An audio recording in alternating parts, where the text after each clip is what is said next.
Hey, what's going on, guys? It's CJ here for Three Black Geeks. Just here rolling solo this week, talking about the movie American Assassin. Came out as directed by Michael Cuesta. If you're not familiar with him, he did the movie Kill the Messenger. It starred Jeremy Renner.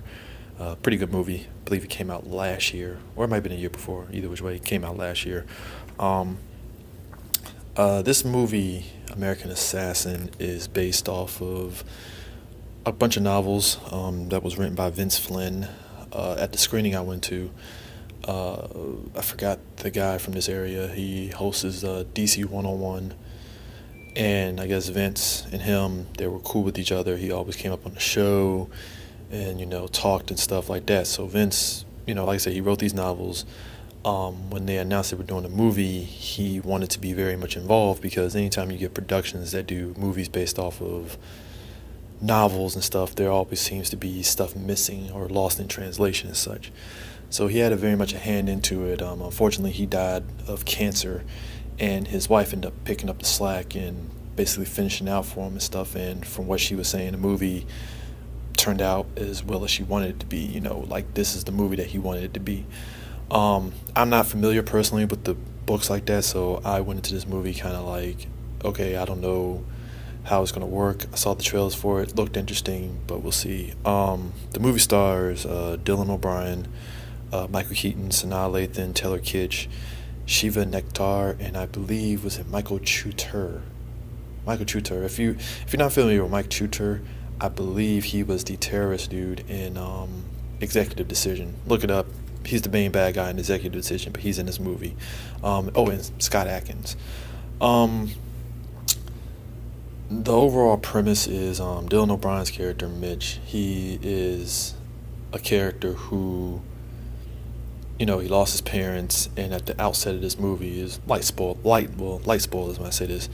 Outset of the movie, he proposes to his girlfriend and stuff, and he's getting alcohol, and a terrorist act happens and stuff, and she ends up dying, and it pushes him to the brink of basically,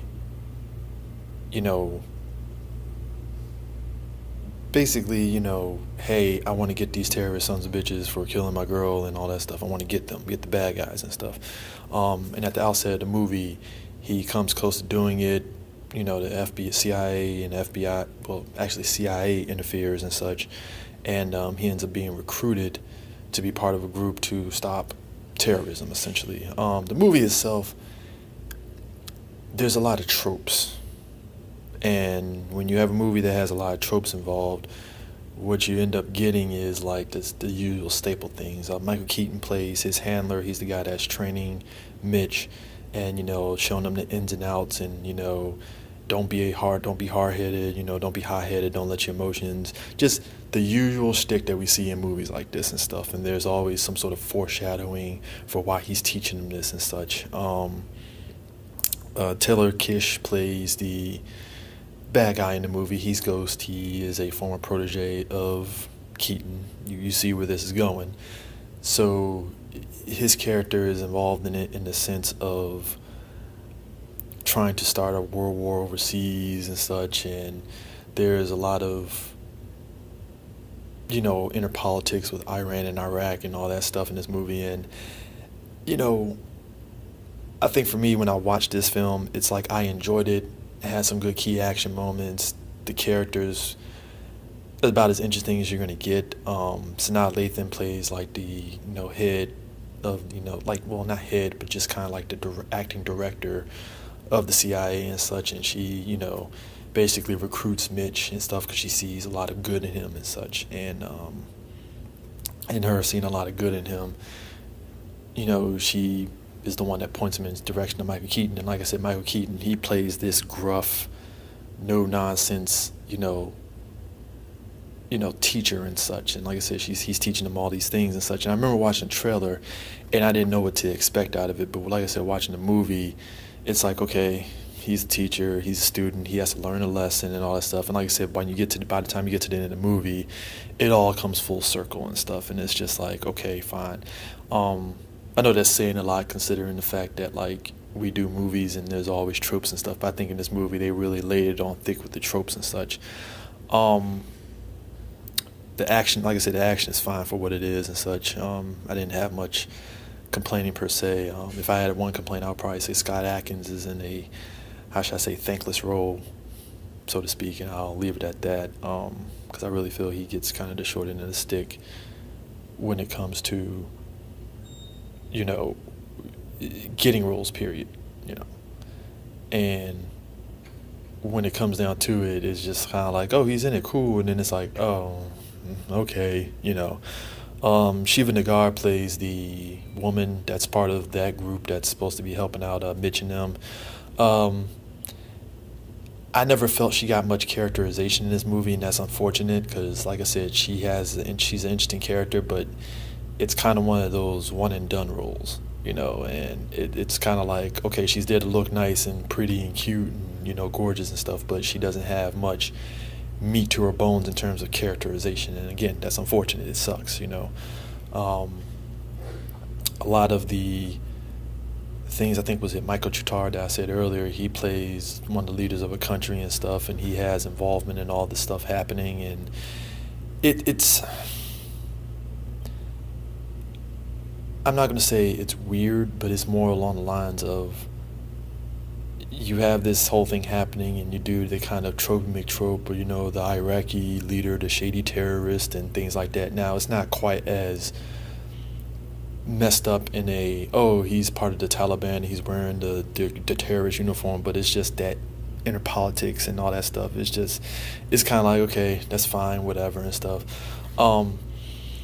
But when you get to Taylor Kitsch's character, Ghost and stuff, he basically plays the prototypical guy that turned on his mentor because he's angry at the world kind of thing. And, you know, you're just kind of like, okay, whatever. But what, like, I think my issue with him, and it's also related to the story, is that, like,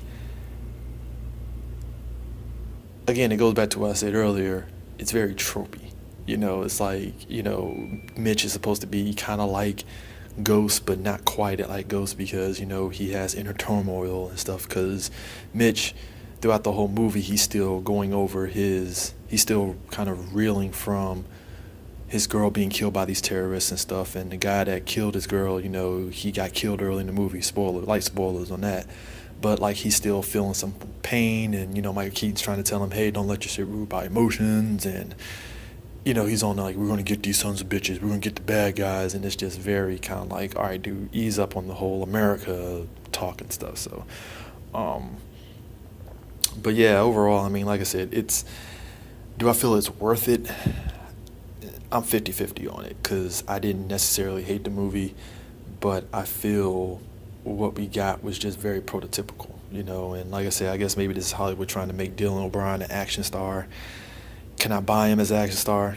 Maybe, but, you know, like, again, this is one of those movies where Dylan O'Brien, Scott Adkins, I probably lean towards Scott Adkins, but like I said, Scott Adkins got put in a thankless role, and Dylan O'Brien is it, but, I mean, you know, I don't know. The movie is kind of a mix of, like, Jason Bourne in terms of Mitch being, like, this awesome dude and stuff, but then he goes into the prototypical, you know, we gotta get the terrorist kind of thing, you know, and it's like, okay, you know, whatever and stuff. But like I said, overall, I didn't hate the movie, but I just feel like it was just kind of like, and to back it up though, before I finish this off, Michael Keaton, I think in this movie he was really good. I loved him.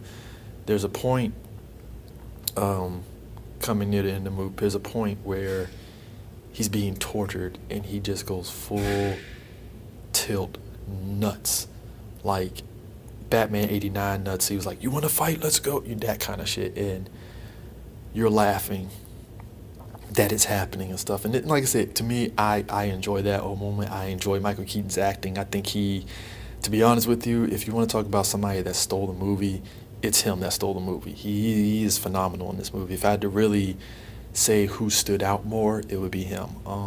Yeah, so if you're a fan of Michael Keaton, or if you like Michael Keaton and stuff like that, this movie is for you.